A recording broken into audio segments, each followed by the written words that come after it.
Monsieur le Président, Monsieur le Ministre, mes chers collègues, notre Assemblée débat aujourd'hui du projet de loi autorisant la ratification de la Convention du Conseil de l'Europe contre le trafic d'organes humains du 25 mars 2015, dite Convention de Saint-Jean-de-Compostelle, entrée en vigueur en mars 2018 et signée par la France en novembre 2019. Cette convention a pour principal objectif de contribuer à l'éradication du trafic d'organes humains en prévenant et en combattant ce crime qui se joue des frontières. La Convention du Conseil de l'Europe prévoit l'incrimination d'une série d'actes et comporte un important volet consacré à la protection des victimes des trafics. Elle vise également à faciliter la coopération internationale pour lutter contre ce fléau mondial. Si l'ampleur et la portée exacte des trafics d'organes restent très difficiles à estimer, l'Organisation mondiale de la santé estime que 5 à 10% des greffes d'organes réalisées dans le monde résultent de trafics, soit environ 15 000 greffes par an. Les estimations les plus hautes s'élevant à 4 millions de greffes par an, il est vraisemblable que la réalité se situe quelque part entre ces deux paliers. Dans la majorité des cas, ces trafics concernent le rein. Toutes voies confondues, les trafics d'organes généreraient entre 600 millions et 1,2 milliard de dollars de profit par an, ce qui est en fait une activité particulièrement lucrative et par là même difficile à combattre. Je précise par ailleurs que le trafic d'organes peut résulter de trafic d'êtres humains, mais que ce lien n'est pas systématique. Aujourd'hui, les pays les plus touchés par les trafics d'organes sont des pays dans lesquels le système de transplantation repose essentiellement sur le prélèvement sur donneur vivant ou des pays dans lesquels le dispositif de prélèvement sur donneur décédé n'est pas suffisamment outillé. On peut citer l'Inde, le Pakistan, les Philippines, le Bangladesh, l'Égypte, le Mexique, le Cambodge ou encore le Sri Lanka. La présence d'importants flux migratoires peut aussi être un facteur déterminant, comme on le voit dans le cas de l'Égypte, de l'Irak ou encore de la Syrie. Selon l'Office des Nations unies contre la drogue et le crime, la majorité des personnes victimes des trafics d'organes seraient des migrants de sexe masculin.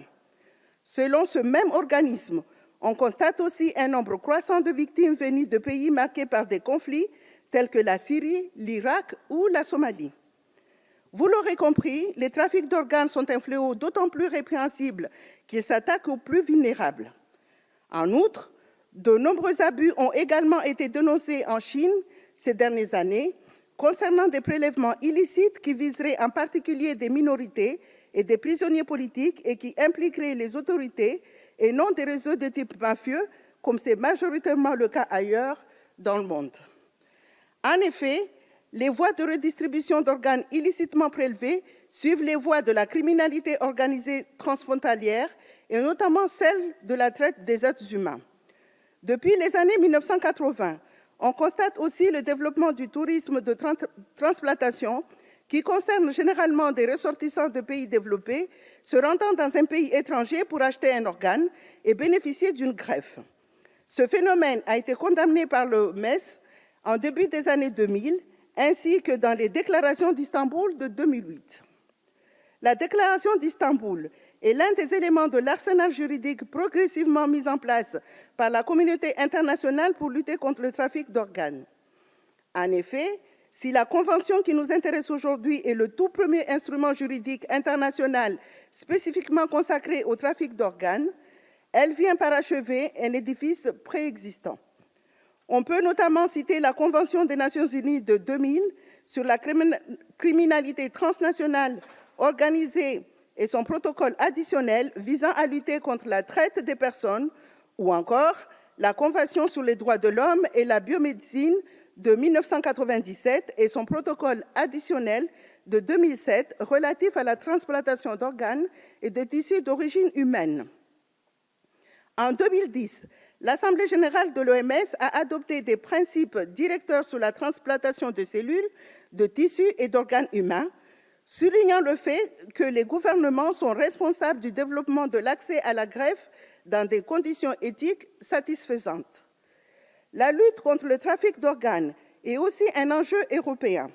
Elle y est abordée dans le cadre de la lutte contre la traite des êtres humains et une réglementation commune sur les transplantations d'organes a été élaborée. Une directive relative aux normes de qualité et de sécurité des organes a ainsi été adoptée en 2010. En 2015 a été lancée la plateforme FEDUS qui permet de mettre en relation les États européens afin que les organes n'ayant pas trouvé de receveur dans leur pays d'origine soient réorientés vers d'autres pays européens. Je tenais à mentionner l'existence de cette plateforme car elle rappelle combien le développement de greffes et transplantations constitue, en plus d'une remarquable prouesse scientifique et médicale, un magnifique symbole de la solidarité humaine. Dans le cas de la France, un dispositif juridique et opérationnel a été mis en place il y a plusieurs années afin d'encadrer les dons, transplantations et greffes d'organes et par là même d'interdire et de sanctionner les trafics qui contreviennent à plusieurs principes juridiques fondamentaux de notre droit, tels que la dignité humaine, la liberté individuelle ou la non-patrimonialité du corps humain.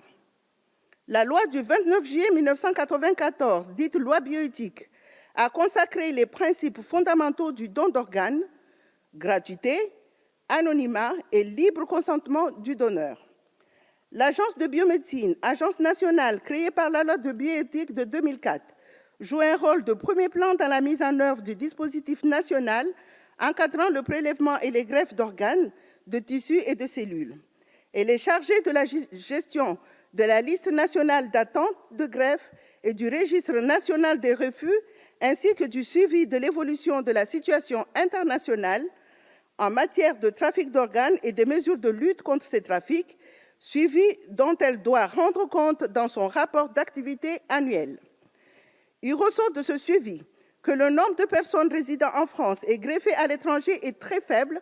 Le plus souvent, il s'agit de personnes d'origine étrangère bénéficiant dans leur pays d'origine d'une greffe réalisée à partir d'une personne leur étant apparentée et en conformité avec les lois du pays en question. Même si les besoins d'organes enregistrés en France restent supérieurs aux quantités disponibles, les ressortissants français ont dans l'ensemble une incitation très faible à recourir au tourisme de transplantation, tant les garanties apportées par notre système de santé sont élevées. Ce constat est le même au niveau européen, comme en attestent les enquêtes menées par le Conseil de l'Europe. Dans l'ensemble, le droit français est déjà conforme aux stipulations de la Convention. À titre indicatif, je rappellerai que le Code pénal punit de 7 ans d'emprisonnement et de 100 000 € d'amende le fait de prélever un organe sur une personne vivante majeure sans que le consentement de celle-ci ait été recueilli dans les conditions prévues par le Code de la santé publique. Le Code pénal punit de même peine le fait d'obtenir d'une personne l'un de ses organes contre un paiement et punit de 2 ans d'emprisonnement et de 30 000 € d'amende le fait de procéder à des prélèvements à des fins scientifiques sur une personne décédée sans avoir respecté le protocole prévu par le Code de la santé publique. Comme le permet la Convention et selon une procédure classique du droit international, la France a toutefois choisi d'émettre des réserves sur certains points. En première analyse, on pourrait redouter que cela n'affaiblisse la portée de la Convention, mais ce risque me semble pouvoir être relativisé. Dans le cas de la France, il s'agit tout d'éviter une incompatibilité avec certaines dispositions fondamentales de notre droit pénal, à savoir la règle de la double incrimination et les règles de compétence des juridictions françaises pour les personnes ayant leur résidence habituelle en France, mais ayant commis un crime à l'étranger. La France a ainsi déclaré qu'elle n'exercerait dans ce cas-là sa compétence que de façon limitée concernant les crimes visés par la Convention. Ces réserves, qui ne viendront en rien fragiliser le dispositif national très solide existant dans notre pays pour lutter contre les trafics d'organes, permettront de favoriser l'adhésion d'un nombre important d'États à la Convention de Saint-Jacques-de-Compostelle, qui est ouverte à la signature des États non membres du Conseil de l'Europe et qui est à même d'avoir une véritable force d'entraînement mondiale, malgré l'absence parmi les États signataires ou susceptibles de l'être des États considérés comme les points névralgiques du trafic d'êtres humains. J'ajouterai que l'engagement de notre pays passe aussi par la coopération judiciaire bilatérale en matière pénale que la présente Convention encourage et par l'encadrement de nos partenaires scientifiques et universitaires qui doivent se faire dans le respect des engagements internationaux souscrits par la France. L'Agence de biomédecine travaille en collaboration avec le ministère des Solidarités et de la Santé et les postes diplomatiques pour favoriser le développement des prélèvements et transplantations d'organes éthiquement encadrés. Il ne s'agit pas moins d'un point sur lequel nous devons rester extrêmement vigilants.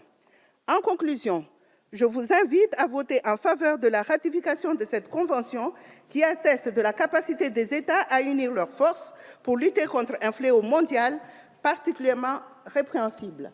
Je vous remercie.